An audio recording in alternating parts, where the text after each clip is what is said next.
At the Father's Day dinner, my daughter raised her glass. "To the old man who isn't half the man my husband is." Everyone at the table laughed. I looked at my daughter and replied, "Then, from today on, he's the one paying your rent." She turned pale and whispered, "Dad, what rent?" Subscribe to the channel for more stories like this and comment the city you're watching from. I should have known something was wrong the moment Zoe walked through my front door that Father's Day evening. There was something different in her posture, a smugness I hadn't seen before, like she was carrying a secret she couldn't wait to share. But I was so focused on making everything perfect. The roast beef she loved as a child, the wine I'd been saving for a special occasion, the carefully set table with my late wife's good china, that I missed all the warning signs. At 59, I'd learned to treasure these moments with my 28-year-old daughter. Since Margaret passed 5 years ago, family dinners had become sacred to me. Zoe was all I had left, and despite the growing distance I'd felt between us lately, I held on to hope that tonight would bring us closer together.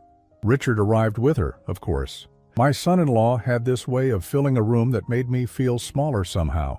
He was one of those men who commanded attention without saying much. Tall, perfectly groomed, with an expensive watch that caught the light just right. Everything about him screamed success, from his tailored shirts to the way he spoke about his work in finance like he was doing the world a favor. "David," he said, gripping my hand just a little too firmly, "great to see you. House looks good." I wanted to feel proud of his approval, but something in his tone made it sound like he was surprised I could manage to keep my own home in order. I pushed the feeling aside and focused on being a good host. Dinner conversation started normally enough. Zoe told me about her new yoga instructor. Richard mentioned some deal he was working on. I shared updates about my job at the hardware store, though I noticed their eyes glaze over whenever I spoke. It was nothing new. I'd grown used to feeling like my life wasn't quite interesting enough for them. But then came the toast. I'd prepared a small speech, something heartfelt about family and gratitude. But Zoe stood up first. She grabbed her wine glass with a flourish that should have been my second warning sign, and I felt a warmth spread through my chest. My daughter wanted to honor me on Father's Day. For a moment, I felt like the luckiest man alive. "I'd like to make a toast," she announced, her voice carrying that theatrical quality she'd had since she was little. Richard was smiling beside her, and I noticed he had his phone out, probably recording the moment. "To my father," she began, and I straightened in my chair, ready to receive whatever loving words she'd prepared. "To the old man who isn't half the man my husband is." The words hit me like cold water. I blinked, certain I'd misheard, but the way Richard chuckled and the satisfied smile on Zoe's face told me I hadn't. She continued, oblivious to the shock spreading across my features. "Richard has shown me what a real provider looks like, what it means to be taken care of by someone who actually has his life together. Dad, you tried your best, but let's be honest, Richard is everything you never were." The room went silent except for the sound of my heartbeat pounding in my ears. I looked at my daughter, really looked at her, and saw something I'd never noticed before. There was cruelty in her eyes, a casual dismissal that made me feel like I was nothing more than a disappointing footnote in her success story. Richard raised his glass with a modest smile, as if accepting praise that was his due. "Well, I do try to take good care of my wife," he said, his voice dripping with false humility. Something snapped inside me. Maybe it was the years of feeling inadequate. Maybe it was the way they looked at me like I was some kind of charity case, or maybe it was just the simple injustice of being humiliated in my own home on Father's Day. Whatever it was, I found my voice. "That's interesting, Zoe," I said, my voice eerily calm. "Since Richard is such an amazing provider, I guess that means he won't mind taking over your rent payments starting tomorrow." The color drained from her face so fast, I thought she might faint. "What rent payments?"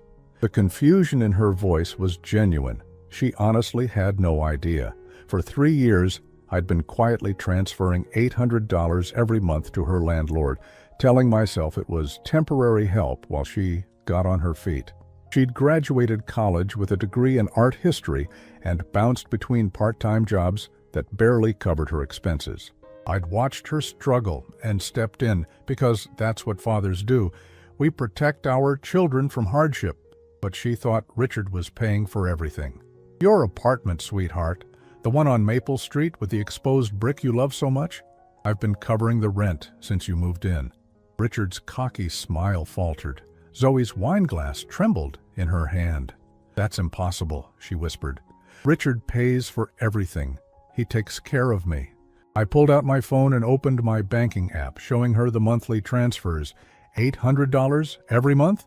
For 36 months, $28,800 I'd given to ensure my daughter had a roof over her head while she figured out her life. I wanted you to feel independent, I said quietly.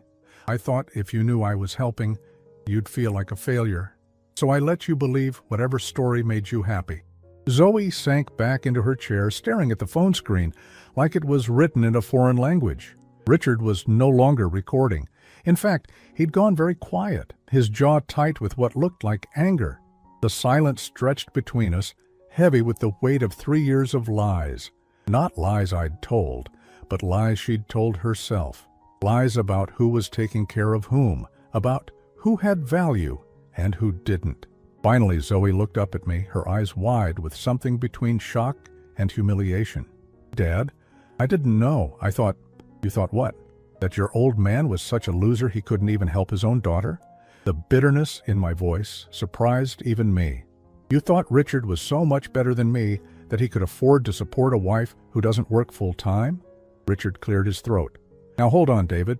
There's no need to get hostile. Hostile? I laughed, but there was no humor in it. My daughter just told me I'm half the man you are, and you want to talk about hostile? The evening I'd planned so carefully was crumbling around me, but for the first time in years, I felt something other than the constant ache of not being good enough.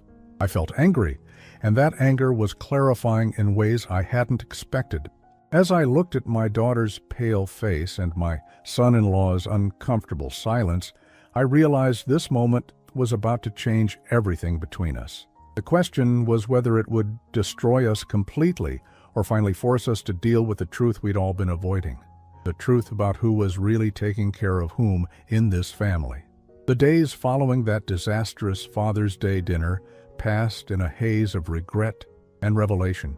I kept replaying the moment over and over, wondering if I should have handled it differently, if I should have kept my mouth shut and preserved the illusion that had been keeping our family together. But every time I considered calling Zoe to apologize, I remembered the look in her eyes when she called me half a man, and the anger would return. 3 days later, she finally called. Dad, we need to talk. Her voice was small, nothing like the confident woman who had humiliated me in my own dining room. I'm listening. Can I come over, please? An hour later, she was sitting on my couch, looking younger than her 28 years. Her eyes were red-rimmed, and she kept twisting her wedding ring around her finger, a nervous habit she'd had since childhood.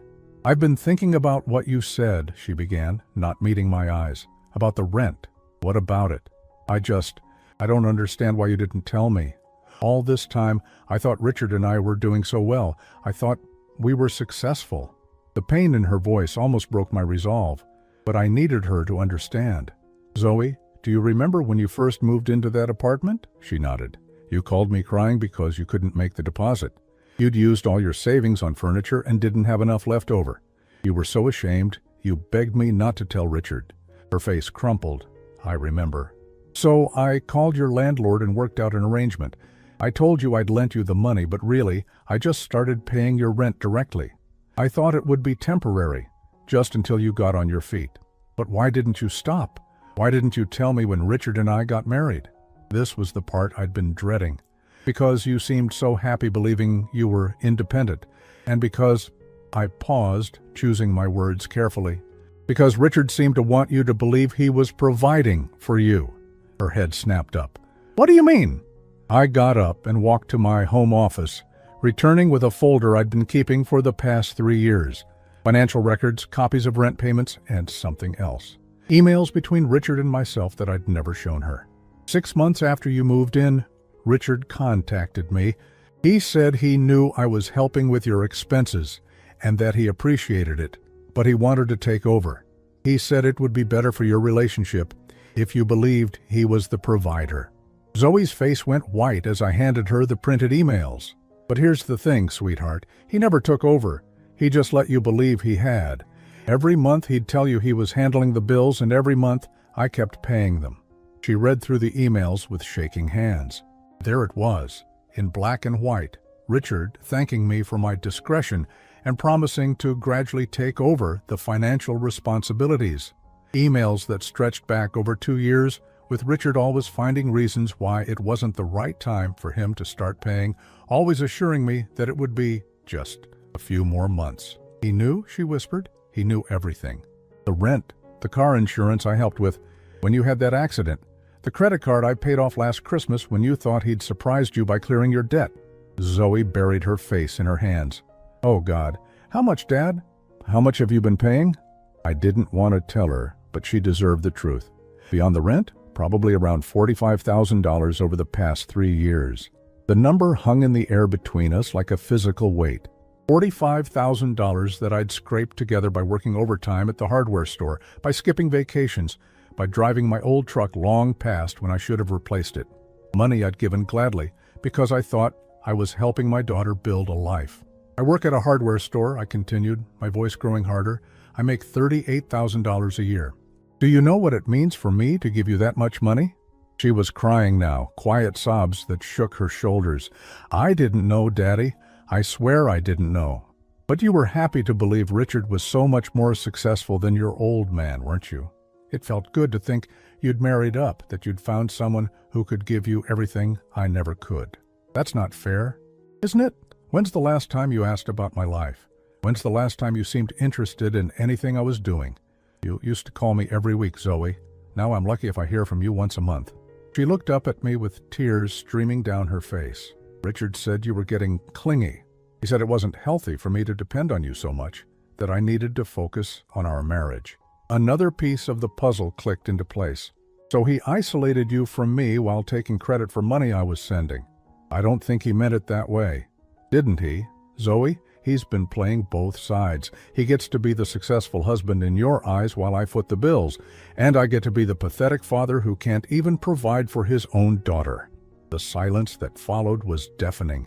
I watched my daughter process the reality of her situation, saw the moment when the full weight of it hit her.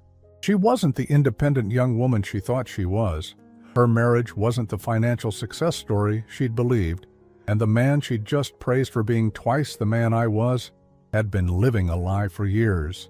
What am I going to do? She asked finally. That's up to you. But Zoe, I meant what I said at dinner. I'm done paying for your life while you treat me like I'm nothing. She looked at me with something I hadn't seen in years, real fear. Not fear of me, but fear of a future she suddenly realized she couldn't afford. Can we work something out, just until I figure things out? I shook my head. Not this time. You're 28 years old. You're married to a man who supposedly has his life together. Figure it out. As she left that afternoon, I felt a mixture of sadness and relief. Sadness for the relationship we'd lost, for the years of pretending everything was fine when it wasn't. But relief, too, because I was finally done carrying the weight of everyone else's illusions. I had no idea that the real revelations were still to come, or that Richard's manipulations ran far deeper than either of us imagined. 2 weeks after my conversation with Zoe, I was starting to think maybe I'd been too harsh. The silence from her end was deafening, and despite everything, she was still my daughter. I was considering reaching out when my phone rang with a number I didn't recognize. Mr. Hartwell? This is Janet Morrison from East Side Property Management. It took me a moment to place the name. She was Zoe's landlord. My stomach dropped. I'm calling because we haven't received this month's rent payment, and I wanted to check if there was an issue with the automatic transfer. Actually, Janet, I won't be making any more payments. My daughter and her husband will need to handle their rent directly from now on. There was a pause. Oh, well, that's going to be a problem. They're already 2 weeks late, and when I contacted Mrs. Mrs. Davidson, she seemed confused about the payment arrangements. Confused how? She said her husband handles all the finances and that she'd have to talk to him. But Mr. Davidson hasn't returned any of my calls. I thanked Janet and hung up, a sick feeling growing in my stomach. Something wasn't right. I decided to drive by Zoe's apartment, telling myself I just wanted to make sure she was okay. The building looked the same as always, but Zoe's car wasn't in her usual spot. I was about to leave when I saw her walking up the sidewalk, carrying grocery bags and looking exhausted in a way I hadn't seen since her college days. "Dad?" She spotted me before I could decide whether to approach. "What are you doing here?" "Your landlord called me. She said you haven't paid rent." Zoe's face crumpled. "I know. Richard says he's handling it, but..." She gestured helplessly. "I don't understand what's happening." "Where is Richard?" "He's been working late a lot, this big deal he's been talking about. He says once it goes through, everything will be fine." I'd heard enough. "Zoe, we need to talk. And I think Richard needs to be part of this conversation." That evening, I found myself back in their apartment for the first time since they'd moved in. It was nicer than I'd expected. Too nice for what Richard claimed to earn. The furniture was expensive. The electronics, top of the line. As I looked around, I realized I was seeing exactly where my money had gone. Richard arrived home an hour later, his confident demeanor faltering the moment he saw me sitting at his kitchen table. "David, I wasn't expecting you." "I bet you weren't." "Sit down, Richard. We need to talk." Zoe looked between us nervously. "Dad, please don't make this harder than it already is." "Harder than what?" "Zoe, do you know what your husband's been doing?" Richard loosened his tie and poured himself a drink, expensive whiskey that probably cost more than I made in a week. "I don't know what you're implying, but..." "I'm not implying anything. I'm stating facts." I pulled out my phone and opened my banking app. "For 3 years, I've been sending $800 a month for rent." "But that's not all, is it, Richard?" His face had gone pale, but he said nothing. "The furniture in this apartment? I have receipts showing you used my credit card information to make purchases totaling over $12,000. You told me it was for Zoe's birthday and Christmas presents." Zoe gasped. "Richard, is that true?" "And the car payments," I continued. "The insurance? The vacation to Mexico last year that you posted all over social media, talking about how you'd surprised your wife with a romantic getaway. I paid for that too." "You're lying," Zoe whispered, but her voice lacked conviction. I handed her my phone, showing her 3 years of financial records. "Your husband has been living off my money while letting you believe he was providing for you. Every romantic dinner, every gift, every luxury you thought he was giving you, it was funded by your father." Richard finally spoke, his voice tight with anger. "You offered to help. You said you wanted to support your daughter. I offered to help temporarily. You turned it into a permanent arrangement while taking all the credit." Zoe was scrolling through the bank records, her face growing paler with each entry. "The jewelry you gave me for our anniversary? The weekend at the spa?" "Richard, tell me he's lying." Richard's mask was finally slipping. The charming, successful husband was being replaced by someone I'd never seen before. Someone desperate and angry. "You want to know the truth?" he snapped. "Fine. Your father has been bankrolling our entire relationship because you're not capable of supporting yourself. Every job you've had has been part-time nonsense that barely covers your coffee budget. I make decent money, but not enough to support a wife who thinks she's too good for real work." The cruelty in his voice made Zoe flinch, as if he'd slapped her. "So yes, I let him pay for things. And yes, I let you believe I was the provider, because someone had to be the adult in this relationship, and it sure as hell wasn't going to be you." "Richard," Zoe's voice was barely a whisper. "That's what? You want me to apologize for protecting your feelings? For letting you live in a fantasy where you married a successful man instead of facing the reality that you're a 28-year-old child who can't function without daddy's money?" I stood up, my hands clenched into fists. "That's enough." "No, it's not enough," Richard continued, the alcohol and anger making him reckless. "You want to cut off the money? Fine. But don't pretend this is about principle. This is about a bitter old man who can't stand that his daughter found someone better than him." "Better? You've been stealing from me for 3 years. I've been managing a situation you created.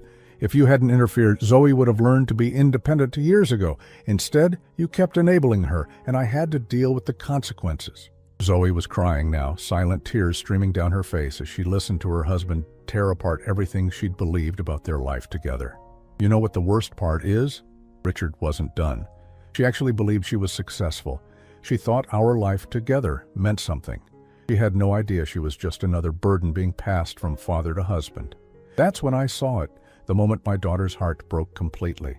Not just because of the money or the lies, but because of the utter contempt in her husband's voice. The man she'd chosen over me, the man she'd held up as everything I wasn't, had just reduced her to nothing more than a financial burden. The silence that followed was deafening. Richard seemed to realize he'd gone too far, but it was too late. The mask was off, and we could all see what had been underneath it the whole time. As I looked at my daughter's devastated face, I realized this wasn't just about money anymore. This was about a young woman discovering that her entire adult life had been built on lies, and that the man she'd trusted most had been the architect of her deception. The question was, what would happen now that the truth was finally out in the open? The call came at 2 a.m, 3 weeks after that devastating confrontation in their apartment. I'd been lying awake anyway, unable to stop thinking about the broken look on Zoe's face when Richard had called her a burden. The phone's shrill ring cut through the darkness like a knife. "Dad?" Zoe's voice was barely recognizable. Hoarse, exhausted, defeated. "What's wrong? Can I come over? Please?" 20 minutes later, she was standing on my doorstep with a single suitcase and eyes that looked like she hadn't slept in days. Her wedding ring was missing. "He kicked me out," she said simply, as if those 4 words could explain the wreckage of her life. I made coffee while she sat at my kitchen table, staring at her hands. The silence stretched between us until finally she started talking. "The day after you left our apartment, everything changed. Richard stopped pretending to be the man I married. It was like a switch flipped, and suddenly I could see him clearly for the first time." She wrapped her hands around the warm mug I placed in front of her. "He started picking apart everything about me, my job, my friends, the way I dressed. He said I was spoiled and useless, that I'd never contributed anything to our marriage." My jaw tightened. "Zoe, but the worst part, he was right about some of it. I was spoiled. I did think everything came easily to us. I had no idea how much money you were spending to keep up the illusion that we were successful." "That doesn't give him the right to treat you like garbage." She looked up at me with tears in her eyes. "When the rent came due and you weren't paying it anymore, Richard told me I needed to figure it out. So I went to the landlord to work out a payment plan, and that's when I found out how much you'd really been paying. Not just $800, Dad, $1,200. My coffee cup stopped halfway to my lips. "What?" "The rent was $1,200 a month. You were paying $800, and Richard was supposed to cover the rest, but he never did. The landlord said they'd been accepting partial payments for months because Richard convinced them you were having financial difficulties and would catch up eventually." The betrayal cut deeper than I'd thought possible. Not only had Richard been taking credit for my financial support, he'd been skimming $400 a month while letting me believe I was covering the full rent. "That's not all," Zoe continued. "I found credit card statements hidden in his office. Richard's been using our joint account to pay for things I never knew about. Gambling debts, expensive dinners with coworkers, a weekend trip to Las Vegas with his friends that he told me was a work conference." I felt sick. "How much debt?" $18,000. "And now that your money isn't coming in," she gestured helplessly. "We got an eviction notice yesterday. Richard said it was my fault for ruining everything with you, that I needed to fix it. Is that why you're here? To ask me to fix it?" She shook her head quickly. "No, I mean, yes, at first that's what I thought. But then Richard made it clear what he expected me to do." The way she said it made my blood run cold. "What did he expect?" "He wanted me to come here and manipulate you. He had this whole plan worked out. I was supposed to cry and apologize and make you feel guilty for abandoning your daughter. He said to remind you that Mom would be disappointed in you for giving up on family." The mention of Margaret hit like a physical blow. "He told you to use your mother's memory against me?" When I refused, he lost it completely. He said if I wasn't going to be useful, then I could find somewhere else to live. He packed my clothes in a suitcase and told me not to come back unless I was ready to do what needed to be done. I reached across the table and took her hand. It was cold and trembling. "I'm sorry, sweetheart. I'm so sorry you're going through this.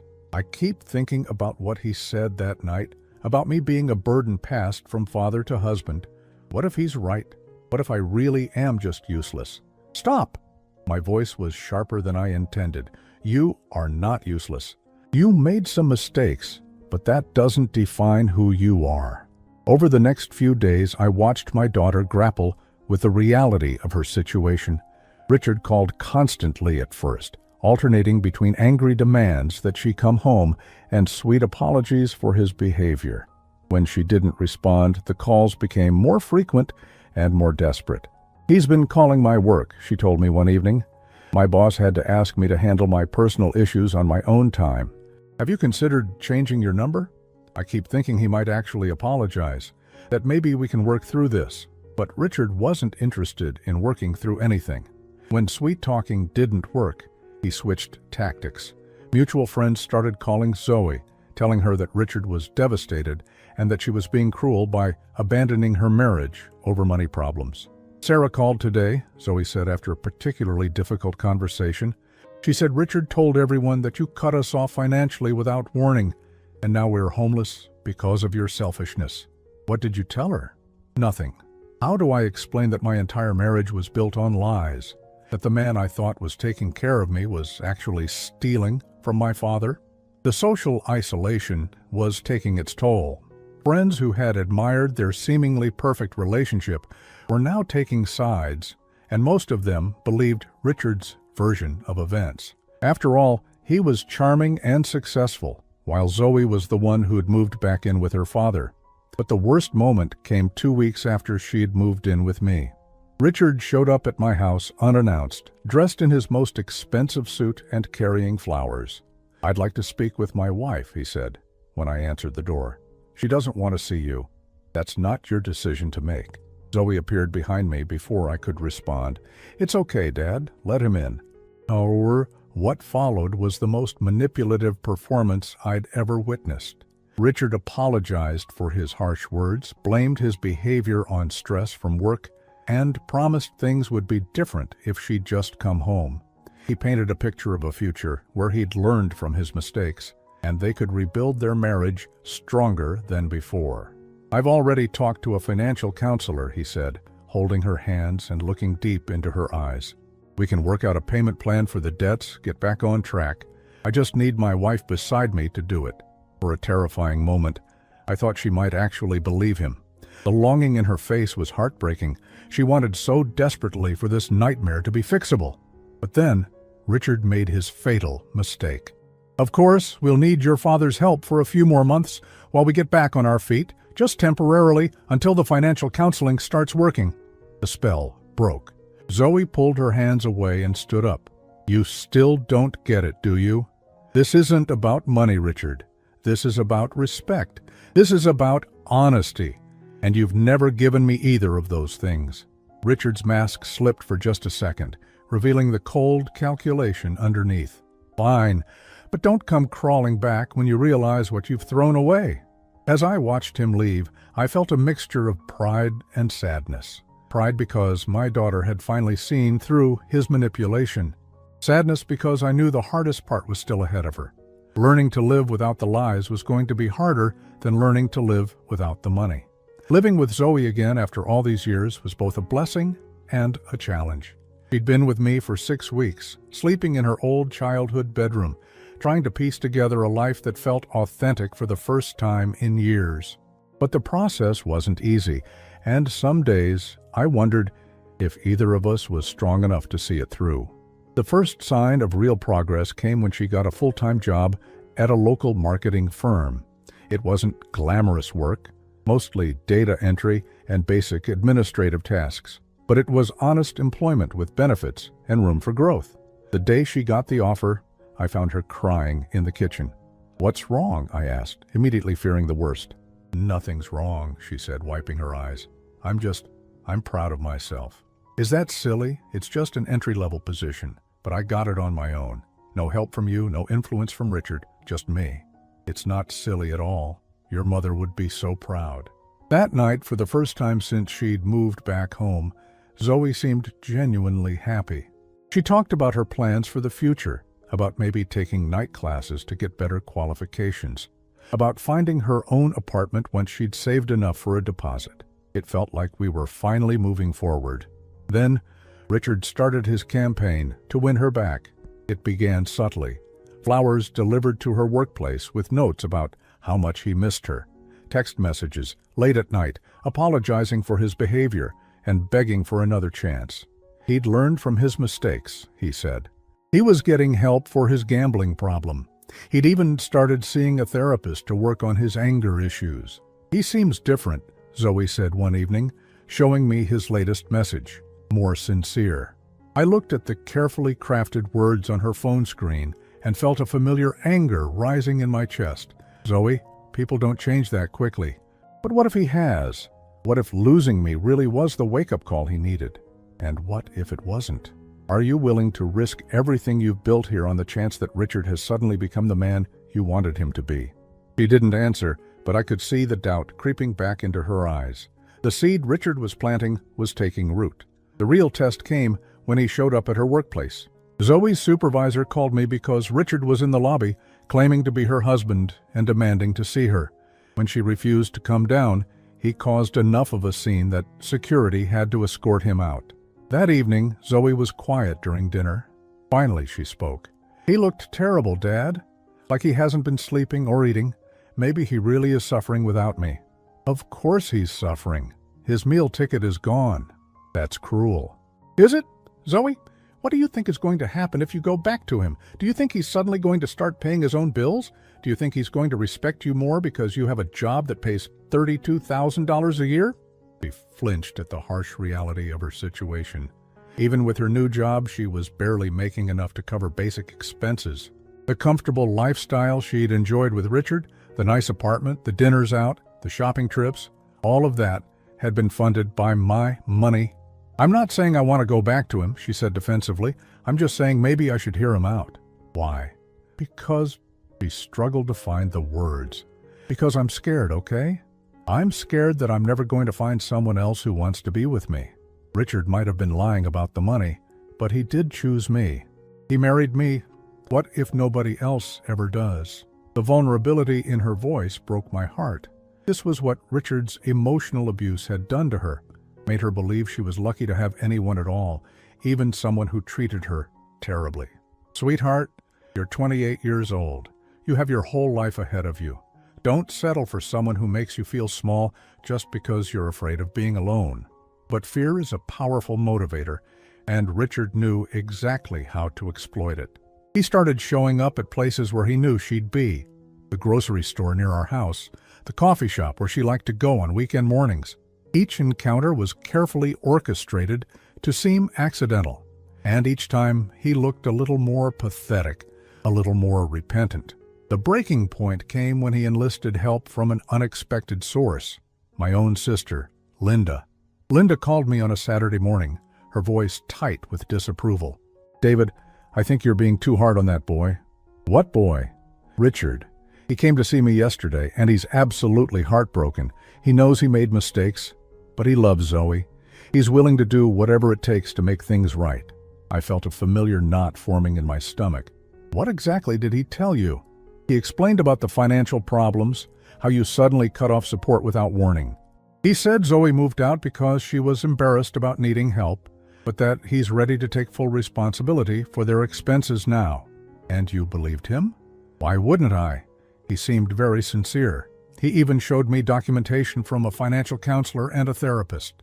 The boy is clearly getting his life together. I closed my eyes, recognizing Richard's manipulation for what it was.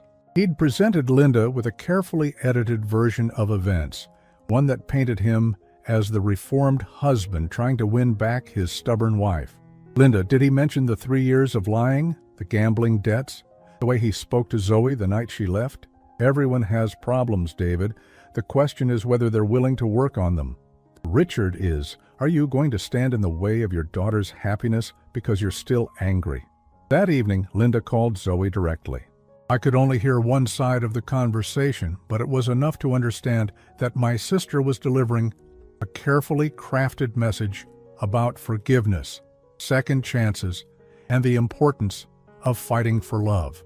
When Zoe hung up, she looked at me with tears in her eyes. Aunt Linda thinks I should give him another chance. She says he's really changed, that he's getting professional help. She thinks you're letting your pride get in the way of our reconciliation. And what do you think? I don't know what to think anymore. Everyone else seems to believe he's changed. Maybe I'm the one who's being stubborn. I realized then that Richard had played this perfectly. By involving Linda, he'd created doubt about my motives and made Zoe question her own judgment. He was using my own family against me, just as he'd used my money against me for years. Zoe, I want you to do something for me. I want you to write down everything Richard did to you, not just the financial stuff, but everything. The way he spoke to you, the way he made you feel, the promises he broke. Write it all down and then decide if those are things you're willing to risk experiencing again. She agreed, but I could see the uncertainty in her eyes. Richard's campaign was working. He was slowly convincing her that their problems had been circumstantial, that with the right support and professional help, they could build something real together. What she didn't know was that Richard was already planning his next move, and this time, he was going to make sure I couldn't interfere. The call came 2 days later. Richard had hired a lawyer and was threatening to sue me for alienation of affection, claiming that I had deliberately sabotaged his marriage by withdrawing financial support and turning his wife against him. It was a ridiculous claim that would never hold up in court, but that wasn't the point. The point was to create enough pressure that I'd either back down or look like the vindictive father-in-law trying to destroy his daughter's happiness. As I hung up the phone, I realized that Richard had been planning this all along.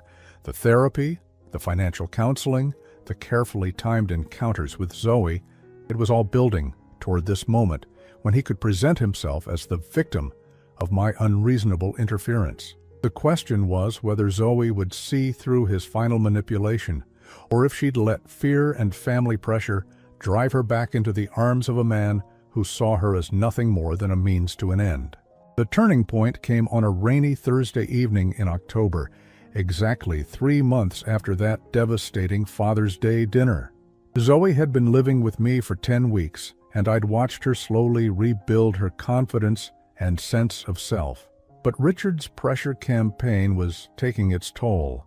The constant messages, the involvement of well-meaning family members, and now the threat of legal action were wearing her down. She'd been quiet all day, barely speaking during dinner. Finally, as we sat in the living room watching the rain streak down the windows, she broke the silence. "I've been thinking about what you said, about writing everything down." I looked up from my book. "And?" "I did it. I wrote it all down. Every lie, every manipulation, every time he made me feel like I wasn't good enough." She pulled out a notebook from beneath the couch cushion. "Do you want to know what I realized?" I nodded, not trusting my voice. "He never loved me, not the real me. He loved the idea of me, a woman who would be grateful for whatever scraps of affection he threw my way, who wouldn't ask too many questions about money, who would make him look good to his friends. But the actual person I am, he spent 3 years trying to change that." He opened the notebook and began reading. October 15th, 2 years ago. Richard told me my laugh was too loud and embarrassing when we were out with his co-workers. November 3rd, same year. He said my job at the art gallery was a hobby, not real work, and that I should focus on being a better wife instead. December 20th. He threw away a painting I'd been working on because he said it was cluttering up the apartment. With each entry, I felt my anger growing. Not just at Richard, but at myself for not seeing how systematically he'd been tearing down my daughter's spirit. "There are 47 entries in here, Dad. 47 times I wrote down something he did that made me feel small or worthless, and those are just the ones I remembered." She closed the notebook and looked at me with tears in her eyes. I almost went back to him. I was so scared of being alone, so convinced that I was lucky to have anyone at all, that I almost walked back into that trap. "What changed your mind?" "Something you said weeks ago. You told me not to settle for someone who makes me feel small just because I'm afraid of being alone. And then I realized I'm not alone. I have you. I have this house. I have a job that I earned myself. I have friends who actually care about me, not about what I can do for them." She stood up and walked to the window, watching the rain. Richard called again today. He said his lawyer thinks he has a strong case against you, that we could probably get a settlement that would pay for our apartment and then some. My heart sank. What did you tell him? She turned back to me with a smile that reminded me of the little girl who used to bring me drawings from school. I told him to go to hell. The relief that washed over me was overwhelming.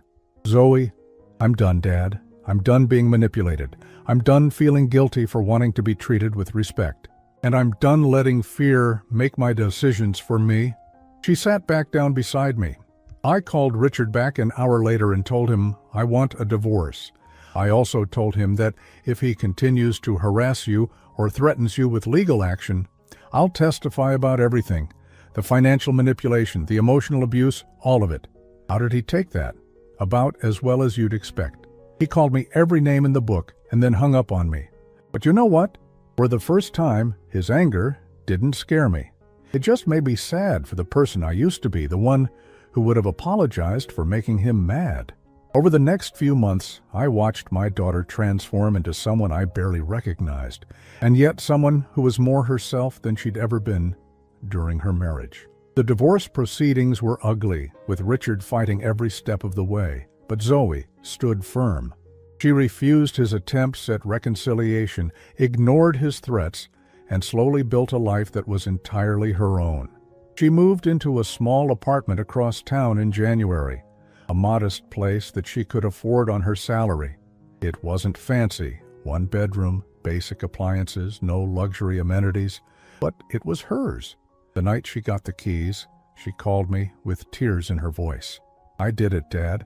I have my own place. I'm paying my own rent. Nobody can take this away from me. Yamor, the woman who moved into that apartment was different from the one who had humiliated me at that Father's Day dinner. She was stronger, more confident, more aware of her own worth. She'd learned to cook, to manage a budget, to fix small problems without calling someone else for help. Most importantly, she'd learned to enjoy her own company. Our relationship changed, too. Instead of the strained, obligation-driven interactions we'd had during her marriage, we began to genuinely enjoy each other's company. She'd come over for dinner once a week, and we'd talk about her work, her plans for the future, books we'd both read. She asked about my life, too. Really asked, not just going through the motions. I'm sorry, she said one evening as we sat on my back porch watching the sunset, for all of it. For the things I said, for the way I treated you, for believing Richard's lies about who you were. You don't need to apologize. You were manipulated by someone you trusted. That's not an excuse. I should have known better. I should have seen what he was doing. Maybe, but you were young and you were in love. People do foolish things when they're in love. She was quiet for a moment. Do you think I'll ever be able to trust someone again? Romantically, I mean. I think you'll be able to trust yourself again. And once you can do that, trusting the right person won't be so scary. 6 months after the divorce was finalized, Zoe started dating again.